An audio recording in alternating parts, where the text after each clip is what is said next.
Saudara, nasib pilu dialami ibu hamil dan janin yang berada di kandungannya. Iren Sokoy meninggal bersama janinnya setelah diduga ditolak sejumlah rumah sakit saat akan melahirkan di Kabupaten dan Kota Jayapura. Kematian Iren Sokoy dan janinnya merupakan tragedi yang memilukan. Bagaimana bisa Iren mengalami nasib senaas itu?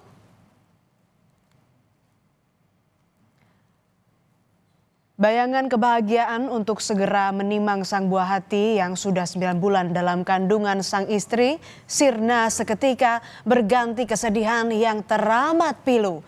Nel Castro KB kehilangan sang istri bersamaan dengan janin yang masih di kandungan. Nel mengingat peristiwa mencekam saat istrinya dilempar sana-sini oleh sejumlah rumah sakit demi bisa melahirkan buah hati mereka. Bahkan ada rumah sakit yang memintanya membayar dengan sejumlah uang dahulu.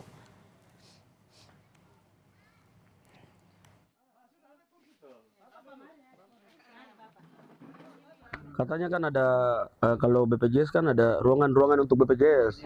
Karena memang dia penuh sekali, jadi dia bilang yang ada tuh VIP saja. 3-4 juta kamu bayar dulu. Iya, dia bilang kita belum tentu ada dokter, katanya begitu.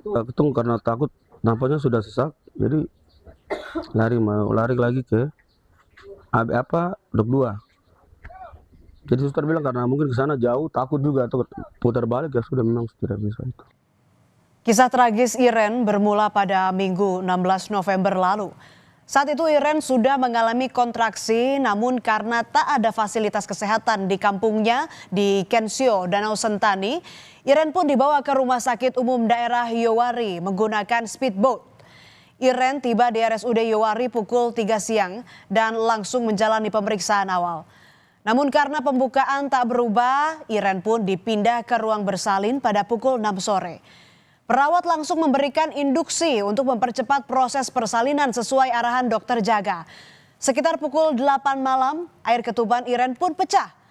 Dokter jaga menyarankan Iren masuk ruang operasi. Namun ternyata dokter Objin yang hanya ada satu-satunya di RSUD Yowari rupanya juga sedang tidak bertugas.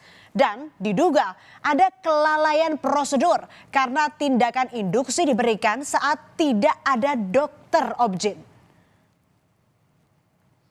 Sementara itu, Direktur Rumah Sakit Umum Yowari, Marian Braweri, mengklarifikasi tudingan adanya kesalahan prosedur dan lambatnya penanganan medis terhadap Irin dan janinnya. Marian bilang saat pasien datang ke RS sudah pembukaan 5. Dan saat pukul 10 malam, pembukaan baru lengkap, namun kondisi jantung janin menurun, maka disarankan untuk operasi. Namun hari itu, dokter kandungan satu-satunya di RSUD Yowari sedang berkegiatan di luar kota, sehingga pasien dirujuk ke Rumah Sakit Dian Harapan Waena.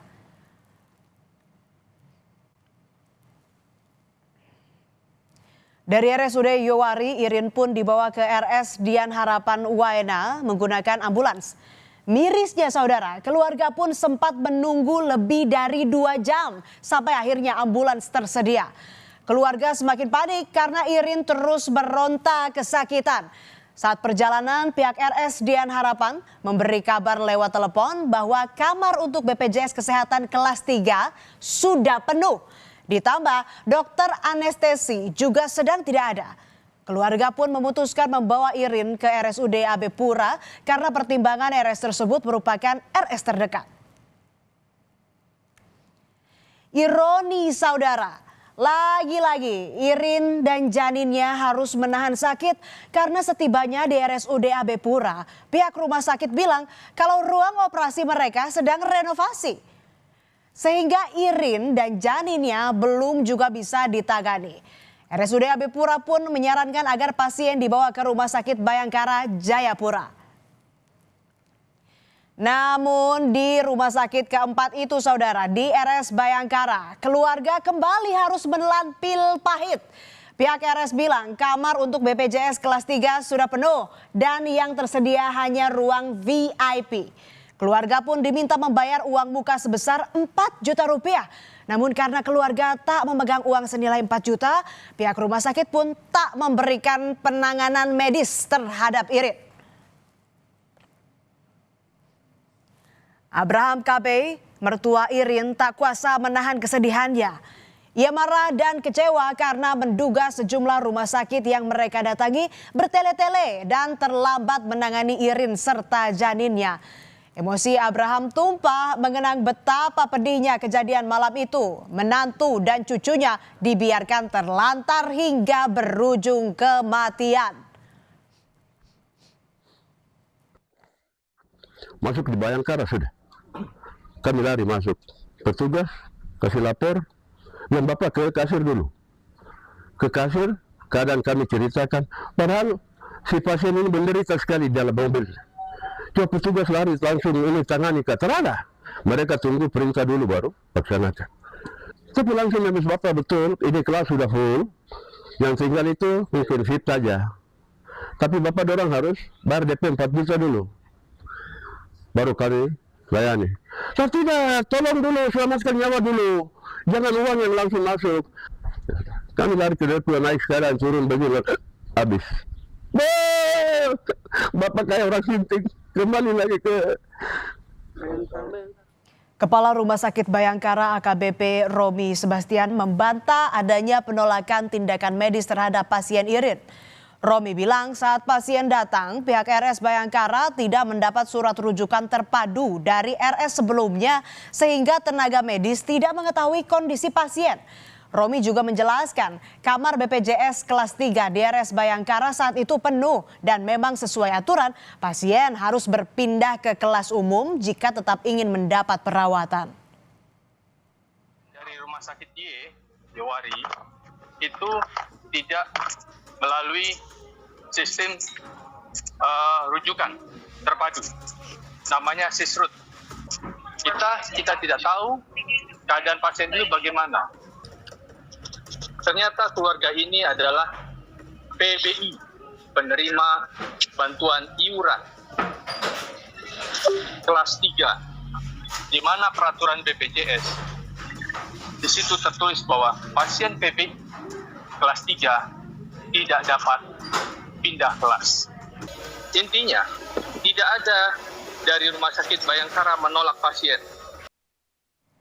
Kasus yang menimpa Irin dan janinnya menjadi sorotan publik dan membuat Gubernur Papua Matius Derek Fakhiri mendatangi rumah keluarga Iren Sokoy di dermaga Kampung Ifar Besar Jayapura Jumat malam. Kepada Gubernur, keluarga Irin menceritakan kekecewaan dan kemarahan mereka soal peristiwa getir yang harus mereka alami. Matius Fakhiri pun mengancam akan mencopot tenaga medis yang menolak pasien. Kejadian ini kejadian yang menjadi keprihatinan saya mendalam. Dan saya pastikan rumah sakit yang singgah punya lobby pemerintah, minggu depan saya copot semua. Komisioner Komnas Perempuan merespons kasus meninggalnya seorang ibu dan janin pasca berpindah-pindah rumah sakit di Papua. Daden Sukendar menyebut fasilitas kesehatan harusnya bisa diakses merata oleh seluruh warga negara. Daden menekankan pentingnya akses kesehatan bagi warga negara, terutama perempuan. Harapannya justru fasilitas kesehatan terhadap semua warga negara, terutama perempuan yang memang selama ini sangat rentan untuk tergerus gitu ya. Itu kita mendorong agar ya pemerintah tentunya hadir dalam hal ini, bagaimana jaminan terhadap kesehatan warga negara bisa dipenuhi. Kisah pilu seorang ibu dan janinnya yang meninggal akibat dugaan kelalaian dan lambannya penanganan medis tak boleh lagi terulang. Negara harus memastikan akses kesehatan merata bagi seluruh warga dari Sabang hingga Merauke. Tidak boleh lagi ada penolakan pasien yang berujung hilangnya nyawa.